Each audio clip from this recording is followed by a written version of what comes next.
आज हम बात करेंगे कोलाइडी विलयन के वर्गीकरण के बारे में। तो चलिए स्टार्ट करते हैं। देखिए, सबसे पहले समझिए कि हम कोलाइडी विलयन का जो वर्गीकरण कर रहे हैं वो कर रहे हैं परिक्षिप्त प्रावस्था और परिक्षेपण माध्यम की भौतिक अवस्था के आधार पे। जैसे कि आप अपनी क्लास में जो बच्चे हैं, क्लास 12 के जो बच्चे हैं, उनका वर्गीकरण बहुत प्रकार से कर सकते हो। लंबाई के आधार पे कर सकते हो, ऊंचाई के आधार पे कर सकते हो, मोटाई के आधार पे कर सकते हो, एजुकेशन के आधार पे कर सकते हो, उनके परसेंटेज के हिसाब से कर सकते हो, उनकी खेल प्रतिभा के हिसाब से कर सकते हो। हाँ, तो आप अपने ही क्लास 12 के स्टूडेंट्स का या अपने ही साथियों का जो वर्गीकरण है वो कितने प्रकार से कर सकते हो, अलग अलग आधार पर अलग अलग प्रकार से कर सकते हो। उसी प्रकार से हम कोलाइडी विलयन का वर्गीकरण भी बहुत प्रकार के आधार पर बहुत प्रकार से कर सकते हैं। ओके, तो कोलाइडी विलयन के वर्गीकरण का जो हमारा पहला आधार है वो है परिक्षिप्त प्रावस्था और परिक्षेपण माध्यम की भौतिक अवस्था के आधार पे।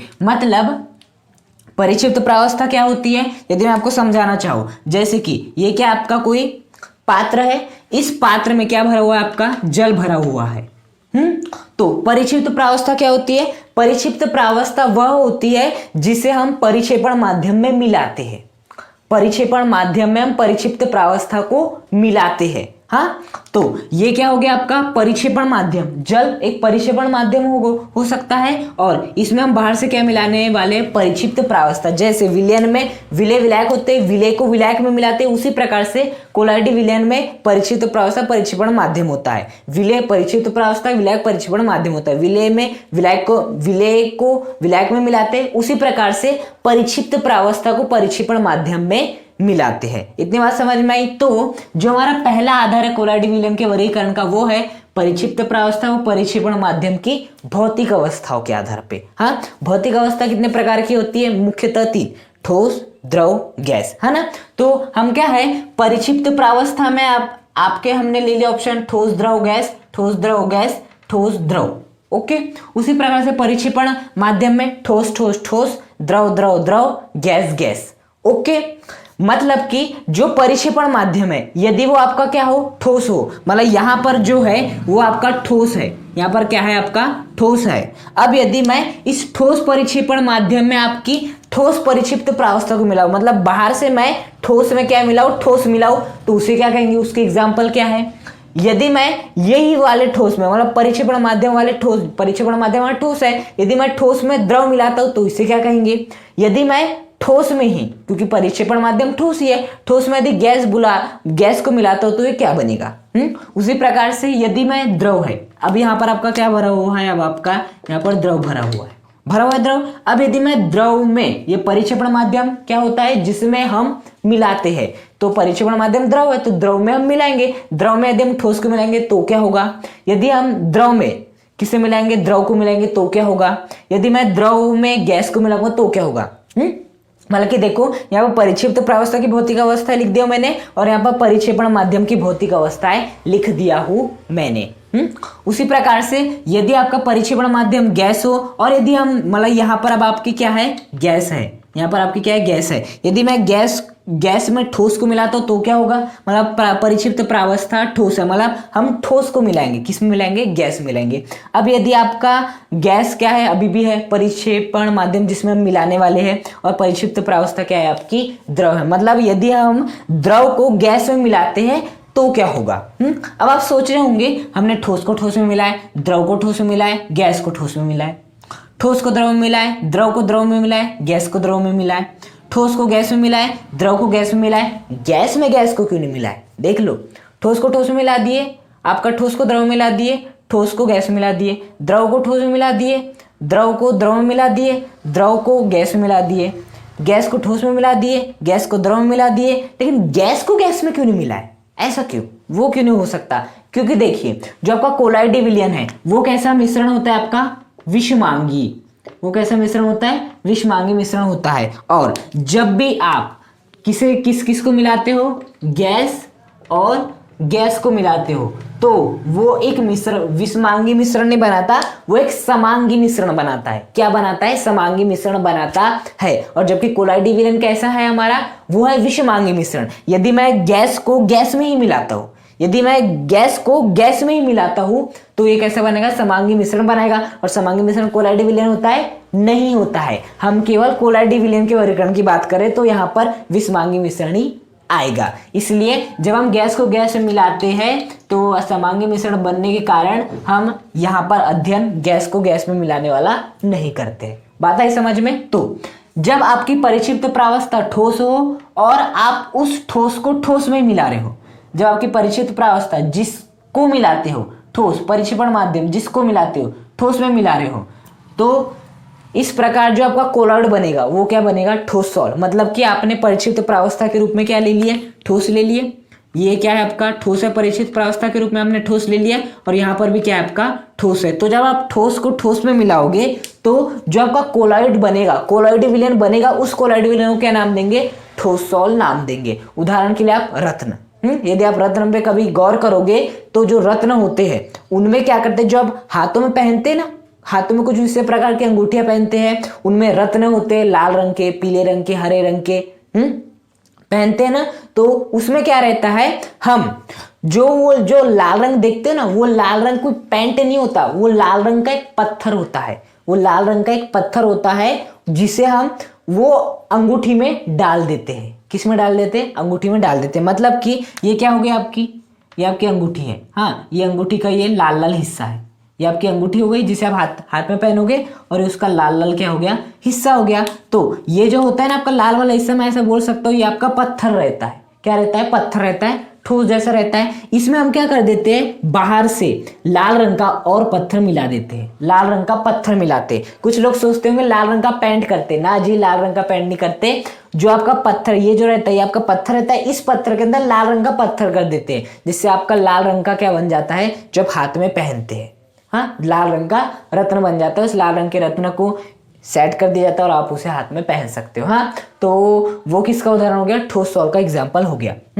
अब यदि आपका अभी भी आपका जो परिक्षेपण माध्यम है वो क्या आपका ठोस ही है, परिक्षेपण माध्यम क्या है, ठोस ही है, मतलब ठोस ही है जिसमें आप मिलाने वाले हो। लेकिन अब परिक्षिप्त प्रावस्था क्या है आपकी, द्रव है, मतलब आप द्रव को ठोस में मिलाने वाले हो, तो इसे कहा जाता है जेल। क्या कहा जाता है, जेल कहा जाता है। एग्जाम्पल के लिए जैम या जेली, जेली आती है खाने के लिए, दुकानों से छोटी छोटी जेली आती है। तो देखना जो जेली रहती है वो रहती है आपका ठोस रहती है। हाँ, जेली कठोर होती है, और जैसे आप जेली को चबाते हैं तो उसमें से कुछ द्रव निकलता है जो कि आपको मीठा मीठा लगता है। तो क्या हो रहा है, ठोस में परिक्षेपण माध्यम जो जेली है वो ठोस है, उस ठोस में हमने बाहर से द्रव मिलाए हैं, बाहर से द्रव मिलाए हैं, जिसके कारण जब हम जेली को चबाते हैं तो आपका लाल लाल रंग बाहर निकलता है, बार बाहर रंग। तो क्या कहते हैं, इसे जेल कहते हैं। काफी इंपॉर्टेंट क्वेश्चन है कि यदि आपका परिक्षेप्त प्रावस्था द्रव हो, परिक्षेपण माध्यम ठोस हो,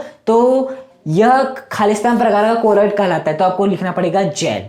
क्या, जेल। एग्जाम्पल के लिए जैम या जेली। आपके मुंह में पानी आ गया होगा, मुझे भी मालूम है, यदि आप इसे फील कर रहे होंगे तो। थर्ड है आपका परिक्षेपण माध्यम भी आपका ठोस ही है, लेकिन जो अब आपकी परिक्षिप्त प्रावस्था गैस है, मतलब आपका परिक्षेपण माध्यम ठोस ही है, लेकिन अब इस ठोस में आप किसे मिला रहे हो, गैस को मिला रहे हो। इस ठोस में किसे मिला रहे हो, गैस को मिला रहे हो। तो इस प्रकार का जो बनता है इसे क्या कहते हैं, ठोस फैन कहते हैं। क्या कहते हैं, ठोस फैन कहते हैं। और यदि इसके एग्जाम्पल की बात करो तो वो क्या होता है आपका, फैम रबर होता है। अब फोम रबर होता है। अब फोम रबर क्या होता है, देखो फोम, देखिए फोम देखिए, तो जो फोम होता है ना, वो फोम आपका एक गद्दे के टाइप का होता है। किसके टाइप का होता है, गद्दे के टाइप का होता है। स्पंज देखिए, स्पंज को आप दबाते हो तो दब जाता है, खोलते हो तो खुल जाता है, वैसे ही होता है आपका फोम। तो उस फोम में क्या करते हैं, ये मान लेते वो फोम है, जिसको आप दबाओगे तो वो हो जाएगा, मतलब सिकुड़ जाएगा, और इसे हटाओगे तो ये वापस अपनी स्थिति में वापस आ जाएगा। तो यहाँ पर छोटे छोटे क्या रहते हैं, इस प्रकार से गड्ढे होते हैं। फोम रबर में इस प्रकार के गड्ढे होते हैं जिसमें से अंदर हवा जा सकती है। हाँ, तो जो फोम रबर होता है वो किसका एग्जाम्पल है, ठोस फेन का। मतलब कि देखो हमने क्या किए, ठोस जो आपका फोम होता है वो ठोस होता है, उसमें हमने छोटे छोटे छिद्र किए थे जिससे कि उसके अंदर क्या जा सके, गैस जा सके। मतलब हम गैस को किस में मिला रहे हैं, ठोस में मिला रहे, ठोस के अंदर डाल रहे। तो अभी किसका एग्जाम्पल हो गया, आपके ठोस फेन का एग्जाम्पल हो गया। अब देखिए, जो अब आपका नेक्स्ट है परिक्षेपण माध्यम अब आपका ठोस से बदल के द्रव हो गया है। मतलब यहाँ पर जब आपका भरा है, यहाँ पर आपका ठोस नहीं है, यहाँ पर क्या है आपका द्रव है। यहाँ पर क्या भरा हुआ है आपका द्रव भरा हुआ है। हाँ, तो आपने द्रव ले लिया परिक्षेपण माध्यम जिसमें मिलाने वाले हो। अब यदि आपने जिसको मिला रहे हो वो यदि क्या हो ठोस हो, मतलब यदि आप ठोस को द्रव में मिला रहे हो तो इस प्रकार का जो कोलाइडी विलयन बनता है वो कहलाता है सॉल्व। पूछ भी लेता है कि सॉल्व कोलाइडी विलयन की परिभाषा लिखिए, तो आपको लिखना पड़ेगा जब परिक्षेपित प्रावस्था ठोस हो और परिक्षेपण माध्यम द्रव हो तो इस प्रकार कोलाइडी विलयन सॉल्ट कहलाता है। एग्जाम्पल के लिए पेंट। अब पेंट कैसे, वो मैं देखिए आपको बताता हूँ। जो आपका पेंट होता है ना, पेंट बनाया कैसे जाता है, देखो बेसिकली आपका पानी लिया जाता है, उस पानी में बाहर से यदि आपको लाल रंग का पेंट बनाना है तो लाल रंग का चूर्ण डाला जाता है, लाल रंग का चूर्ण डाला जाता है। तो हो क्या रहा है आपका, हमने पानी लिए मतलब द्रव लिए, उसमें हमने बाहर से लाल रंग का चूर्ण बनाया। यदि मुझे लाल रंग का पेंट बनाना है तो लाल रंग का चूर्ण क्या हो जाएगा आपका ठोस हो जाएगा। उस लाल रंग के चूर्ण को हमने पानी में मिलाए, द्रव में मिलाए, तो जिससे पेंट बना। हाँ, तो पेंट किसका एग्जाम्पल है, सॉल्व का, जब आप ठोस को द्रव में मिलाते हो। बात समझ में आई। अब नेक्स्ट है यदि आपका परिक्षेपण माध्यम द्रव ही हो, मतलब यहाँ पर अभी भी द्रव भरा हुआ है लेकिन अब आप जिसे मिला रहे हो वो आपका द्रव है। क्या है आपका द्रव है, मतलब आप पानी में मतलब द्रव को आप द्रव में मिला रहे हो, द्रव को आप द्रव में मिला रहे हो। जैसे कि आपने क्या क्या ले ले, मान लेते हैं आपके पात्र है, इस पात्र में आपका जल है, एक द्रव है, इसमें आपने बाहर से दूसरा द्रव मिला दिया। अब दूसरा द्रव मिलाने का अर्थ नहीं कि पानी मिला दो, यहाँ पर अर्थ है कि आप द्रव, तेल भी एक द्रव ही है। तो जब आप तेल को कहाँ पर मिलाते हो, जब आप तेल को पानी में मिलाते हो, जब आप तेल को पानी में मिलाते हो या पानी को तेल में मिलाते हो, ऑब्वियस बात है द्रव को द्रव में मिलाना मतलब या तो तेल को पानी में मिलाना या तो पानी को तेल में मिलाना। हाँ, तो ये जितने भी प्रकार के एग्जाम्पल होते हैं वे सभी इसमें आ जाएंगे। जैसे कि यदि मैं बात करूँ दूध, दूध में क्या होता है, बेसिकली पानी होता है दूध में और उसमें बाहर से तेल मिलाया जाता है, पानी में बाहर से तेल मिलाया जाता है। अब वो कैसे मिलाया जाता है ये हम कब पढ़ेंगे, जब हम पायस का अध्ययन करेंगे। जब हम पायस का अध्ययन करेंगे तो वहां पर हम पढ़ेंगे कि जब हम पानी में तेल को मिलाते तो तेल मिल कैसे जाता है। क्वेश्चन तो यही उठता है ना कि आपका पानी में तेल कैसे मिल सकता है। आप एक बाल्टी में पानी लेना, उसमें बाहर से तेल डालना, तेल कभी नहीं मिलने वाला पानी में।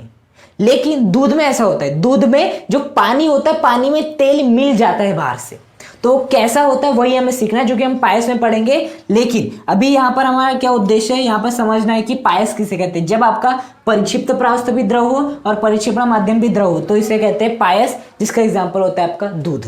क्या होता है, दूध होता है बेसिकली। हाँ, अब आपका जो परिक्षेपण माध्यम है वो अभी भी क्या है आपका द्रव ही है। देखो परिक्षेपण माध्यम में भी द्रव है, लेकिन अब जो आप मिला रहे हो, जिसे आप मिला रहे हो वो क्या है आपकी गैस है।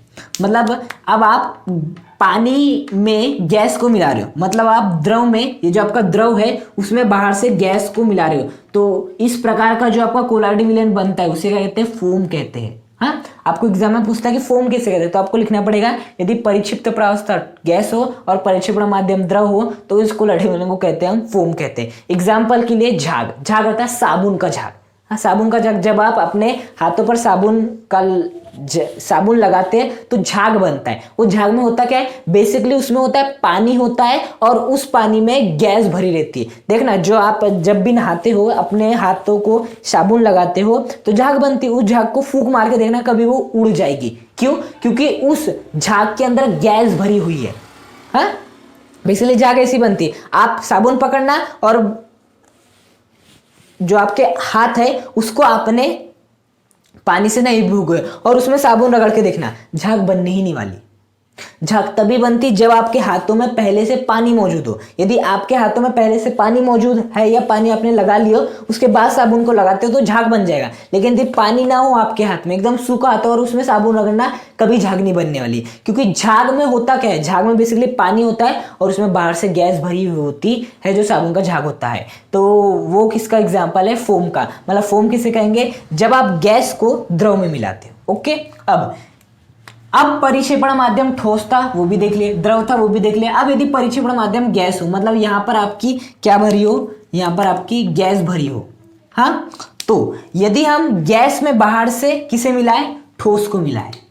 किसे मिलाएं, यदि हम बाहर से गैस जो कि परिक्षेपण माध्यम है उसमें यदि मैं परिक्षिप्त प्रावस्था के रूप में ठोस को मिलाऊं, मतलब कि यदि मैंने गैस में ये जो आपकी गैस है उसमें बाहर से यदि मैंने ठोस मिलाया तो इस प्रकार का कोलाइडी विलयन कहलाता है एरोसोल। एरोसोल कोलाइडी विलयन कब बनता है? जब आपकी परिक्षेपण माध्यम भी गैस हो, परिक्षिप्त प्रावस्था आपकी ठोस हो। हाँ, तो इसका एग्जांपल है धूल। धूल को कभी देखा है? धूल में बेसिकली हवा होती है और हवा में आपके क्या उपस्थित रहते हैं? कण उपस्थित रहते हैं, ठोसों के कण उपस्थित रहते हैं। धूल को कभी देखा है? धूल को, तो धूल में क्या होता है? बेसिकली गैस होती है और उसमें आपके क्या उपस्थित रहते हैं? कण उपस्थित रहते हैं। तो आपके गैस में ठोस के कण उपस्थित है, मतलब आपने गैस में बाहर से ठोस के कण को मिलाया तभी आपकी धूल बनी, तो इस प्रकार का क्या कहलाता है? एरोसोल कहलाता है। इस प्रकार कोलाइड विलयन एरोसोल कहलाता है। हाँ, इसका एग्जांपल और एक हो सकता है धुआं। धुआं को देखिए आपने, धुआं में क्या होता है? गैस होती है और देखना धुआं काला दिखाई देता है। इसका कारण जानते हैं? क्योंकि उसमें कार्बन रहता है। जब आप लकड़ी को जलाते तो आपका धुआं निकलता है। अब वो धुआं काला क्यों होता है? धुआं काला इसलिए होता है क्योंकि धुआं में बेसिकली गैस रहती है और साथ ही साथ जब आप लकड़ी को जलाते हो तो जो आपके बारीक बारीक कण रहते हैं वो इस किस में रहते हैं? आपके गैस में आ जाते हैं, इसलिए जो आपका धुआं रहता है वो क्या होता है? आपका काला होता है। अब यदि आपका परिक्षेपण माध्यम गैस है, मतलब अभी भी हम गैस में मिलाने वाले, लेकिन हम जिसको मिला रहे हैं वो आपका ठोस न होते हुए क्या है? आपका द्रव है। क्या है? वो आपका द्रव है। मतलब हम द्रव को गैस मिला रहे हैं, परिक्षिप्त प्रावस्था द्रव है और परिक्षेपण माध्यम गैस है। हम द्रव को गैस में मिला रहे हैं तो इस प्रकार का जो कोलाइडी विलयन बनता है उसे कहते हैं द्रव एरोसोल। क्या कहते हैं उसे? हम द्रव एरोसोल कहते हैं। और यदि इसके एग्जाम्पल की बात करें तो क्या है? आपका कोहरा है। कोहरे में होता क्या है? बेसिकली आपकी गैस रहती है कोहरे में और उसमें पानी उपस्थित रहता है। क्या उपस्थित रहता है? पानी उपस्थित रहता है। तो यही तो है, आपके गैस में हमने बाहर से पानी मिला दिए, आपकी गैस में हमने बाहर से पानी मिला दिए। तो ठंडी के दिनों में देखना, जब आपका कोहरा गिरता है तो कोहरा यदि जमीन पे गिरता है तो जमीन गीली हो जाती है। उसका कारण क्या है? क्योंकि कोहरे में आपकी गैस तो होती ही है, उस गैस में हम बाहर से क्या मिली रहती है? आपका द्रव अर्थात पानी मिला रहता है। इसलिए यदि किसी वस्तु पर कोहरा पड़ता है, हाँ बेसिकली ठंडी के मौसम में होता है, कोहरा पड़ता है तो वस्तु गीली हो जाती है। क्यों? क्योंकि बेसिकली गैस में पानी मिला रहता है तब कोहरा बनता है। कोहरा गिरेगा तो पानी से ऑब्वियस बात है वस्तु आपकी भींगी जाएगी। तो कोहरा एग्जाम्पल हो गया आपके द्रव एरोसोल का। हाँ, और मैंने आपको बता दिया कि यदि आप इस गैस में बाहर से किसे मिलाते हो? गैस को मिलाते हो। यदि आप किसी गैस में बाहर से गैस को मिलाते हो तो आपका विषमांगी मिश्रण नहीं बनता है, आपका समांगी मिश्रण बनता है और कोलाइडी विषमांगी मिश्रण है। इसलिए हम इसका अध्ययन नहीं करेंगे गैस को गैस में मिलाना, क्योंकि ये समांगी मिश्रण बनाता है जो कि कोलाइडी विलयन नहीं होता है। कोलाइडी विलयन एक विषमांगी मिश्रण है। तो इस प्रकार से आज हमने कोलाइडी विलयन का वर्गीकरण पढ़ा। किसके आधार पे? परिक्षिप्त प्रावस्था परिक्षेपण माध्यम की भौतिक अवस्था के आधार पे।